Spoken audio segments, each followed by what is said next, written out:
parents across the country taking a stand against critical race theory in their children's classrooms. But Minnesota Congresswoman Ilhan Omar denies the controversial curriculum is even being taught in school. Tweeting this weekend, Republicans love to create outrage over things that aren't actually happening. People should be asking them what elementary, middle, and high school is teaching critical race theory, and why are they spinning false narratives? Quisha King is a parent from Duval County, Florida, political consultant and Northeast Florida Division co-chair for Moms for Liberty, and joins us now. So are you making it up, Quisha? I am not making this up. I've heard it with my own ears from my daughter's classroom. So I'm not sure where Representative Omar is getting her information from, but maybe she should, talk to some of us parents and see what we're actually finding with these classrooms. What actually did you hear? What exactly did you read?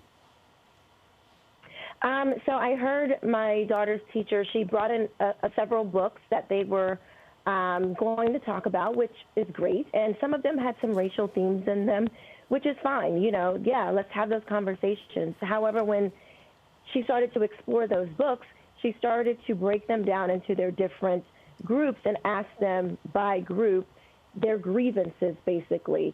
And this is an outworking of critical race theory. It is not that they are, opening up books and saying, okay, class, let's open up our critical race theory book. It's the teachings are an outworking of critical race theory that is being woven into official curriculum. So, Quisha, could I disseminate and tell me if you agree? You're not saying don't study the reasons behind Civil War. You're not saying don't talk about the evils of slavery. You're not saying let's leave out Jim Crow. You're not talking about forgetting about the civil unrest that riddled the 1960s. You're saying put that in history, but don't villainize people today. Absolutely.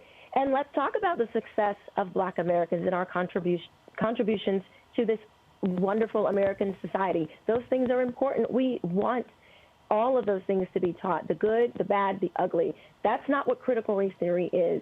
Critical race theory is much more dangerous. It is teaching children that if you are white, heterosexual, male, able-bodied, if you fall into that category, you are automatically deemed an oppressor.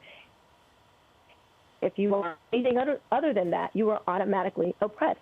That is not a society that we want to have. That's not something that we want to impress upon our children.